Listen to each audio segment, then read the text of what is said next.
Je suis Vicky Moka, conseillère municipale district 1 Saint-Joachim.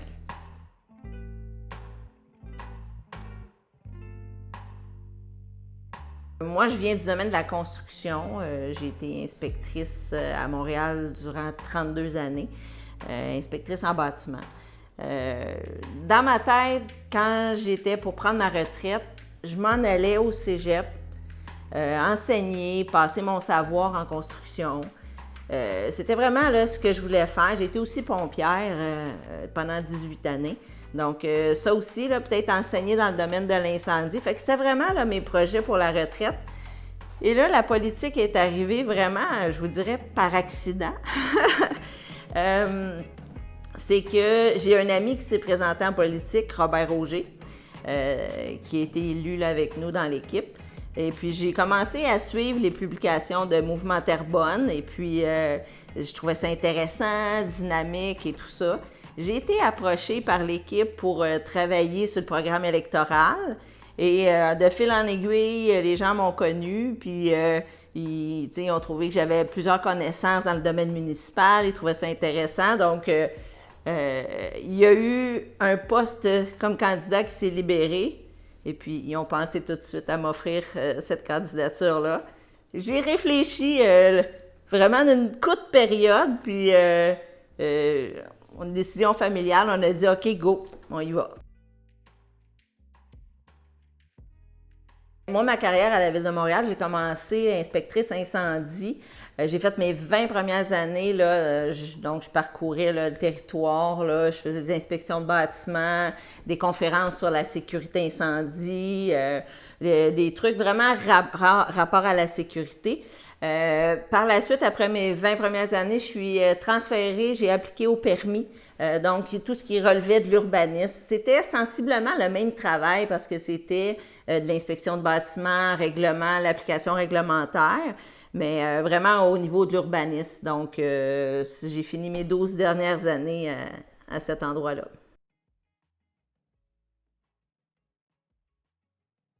Je pense que je suis habituée avec les citoyens, toutes les requêtes de citoyens. J'ai fait ça, dans le fond, toute ma carrière.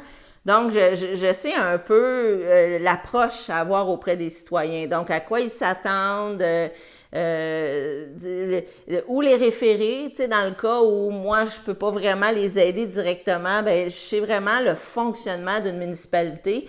Puis ça, vraiment, là, c'est un gros atout que j'avais pour me lancer en politique municipale. Puis je savais pas que c'était vraiment précieux comme ça. Je l'ai découvert là, depuis que je suis conseillère, là, c'est vraiment un atout.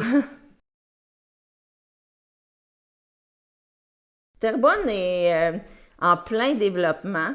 Justement, je suis présidente là, de l'aménagement du territoire là, de cette commission-là. On a des gros défis. Les prix, les coûts de construction. Vous savez, si les citoyens payent beaucoup plus cher pour les maisons, bien, les villes aussi payent beaucoup plus cher là, pour les infrastructures. Donc, c'est vraiment là un gros défi parce que tout l'aménagement de tout ça, ces terrains-là, les égouts, les rues, les viaducs, c'est vraiment là le gros enjeu là qu'on aura à faire face là, prochainement dans une ville qui est en si grand développement, là.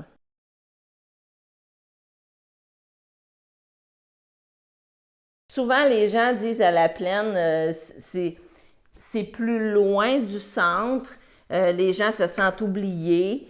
Ce qu'on veut faire à la plaine, on travaille beaucoup en trio, là, les trois conseillers de la plaine, puis c'est vraiment, les gens nous le disent, hey, vous trois, vous êtes toujours ensemble.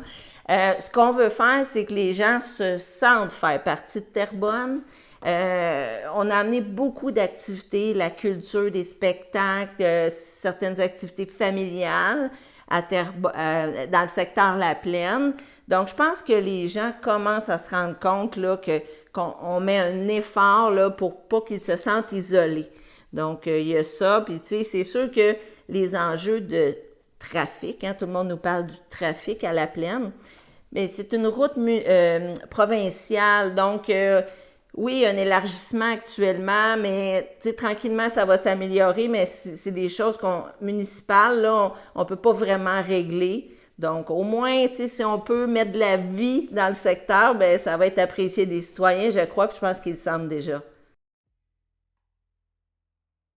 Ben, je dirais, dans le fond, l'éducation de mes enfants, leur cheminement sportif, qu'on les a supportés là, dans ce cheminement-là, mon mari et moi.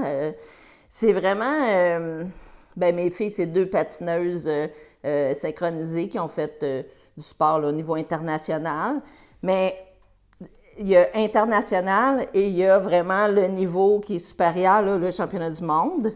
Là, je viens un petit peu émotive, mais c'est normal, là, je crois. Mes filles ont réussi à décrocher le titre de championne du monde en 2022. C'était tellement un beau moment. J'étais encore émue. Alors, c'est ce qui me rend fière. Je vous dirais ma mère. Ma mère, c'était une lionne quand elle voulait, tu sais, faire respecter ses droits. Je pense que j'ai ça de elle. Tant mieux. Tu sais, elle avait des principes et elle se battait pour. Fait que c'était un modèle de ce côté-là. Je suis quand même assez active, là, tu sais, je fais du vélo, de la marche, mais quelque chose de vraiment qui vient me chercher, là, c'est la photographie. J'adore là, prendre des beaux clichés, que ce soit de la nature ou des gens en train de faire du sport. Hein. Tantôt, j'ai parlé de mes filles qui étaient patineuses. J'ai vraiment pris des beaux clichés de mes filles là, quand ils étaient en train de faire du sport. J'adore, puis souvent, tu sais, j'ai des commentaires, ah, tes photos sont belles, ça me fait vraiment plaisir, là. Puis souvent, dans certaines occasions, pour d'autres personnes, ben j'apporte, tu sais, mon appareil, puis je prends des photos pour eux, puis ils sont vraiment contents. Tous les parents vous diront la naissance de leurs enfants. Ça, c'est indéniable, là. Mais c'est... Pour être original, je vais dire la naissance de mes enfants.